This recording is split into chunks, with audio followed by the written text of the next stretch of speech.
So the rabbinical calendar gradually goes not in one moment. You said it wasn't a big bang in the previous No, it conversation. wasn't a big bang. It wasn't a sudden shift. It was a gradual shift from actual observation to these calculations. The calculations culminate around the year 921 in a fixing of the calendar, of the rabbinical calendar, right? In the early 10th century, the calendar was as we know it today, but there was a slight change, a difference in calculation between Palestinians and Babylonians. Okay. In most years, it made no difference whatsoever. I don't know if you want me to go into those technical details. So sure, let's get something about Tuesday or something. Let's go into those details. Meaning that they're looking at this average and they've got a bunch of rules for postponements. Exactly. And those rules weren't identical. One of the rules of postponements was different in the Babylonian and the Palestinian calendar. There's this rule that if the molad occurs after noon, meaning after 12 noon. After 12 noon, counted from 6 p.m.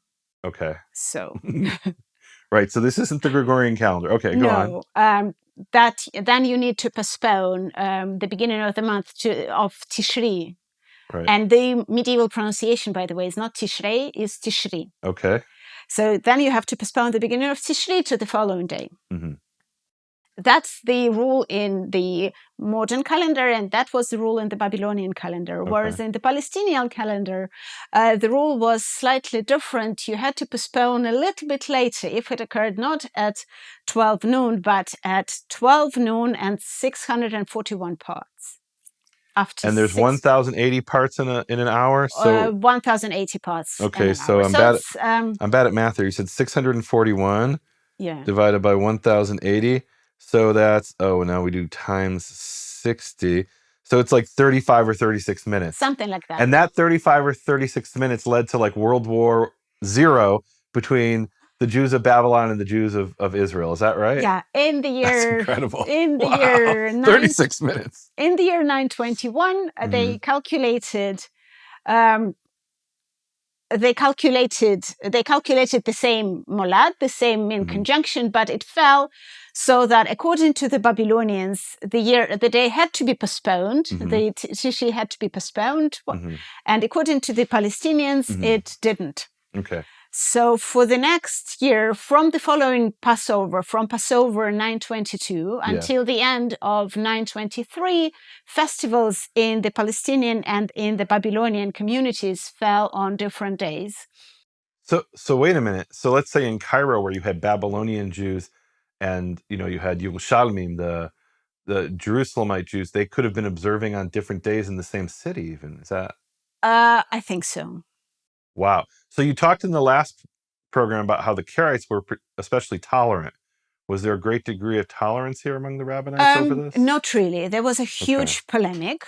Okay. There was a huge polemic. A big controversy. Again, Sacha Stern published an amazing book about this in 2019 called The Jewish Calendar Controversy of 921-22. Okay. Published with Brill. We'll throw that up here on the screen.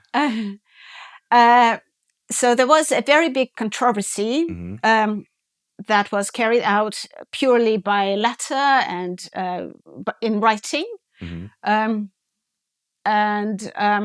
The communities still stuck to their own dates. Both communities stuck to their own dates. But they weren't happy with each other.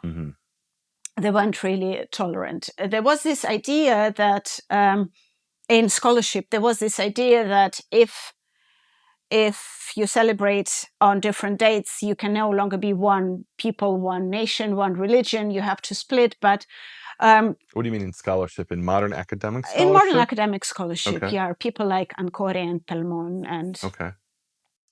But what we observe in practice is there was a big controversy in writing, but they didn't really. They weren't really intolerant to the point of breaking up completely. So they didn't split into two communities where they wouldn't speak to each other over this. That's it. They just disagreed and wrote nasty letters. Nasty letters and tried to convince the other authorities.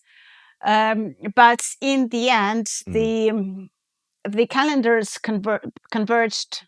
So how come this hasn't happened again since 921? It did happen again in 927. What? Wait, I don't know this part. The calendrical difference happened again. Yeah, but there wasn't a fight over it, or was there? And there is some evidence that they probably celebrated on different dates, but there wasn't a fight because they fighted. Wow, so I didn't know that. Okay. There was a fight only just a few years before, and it didn't bring anything, so nothing happened. And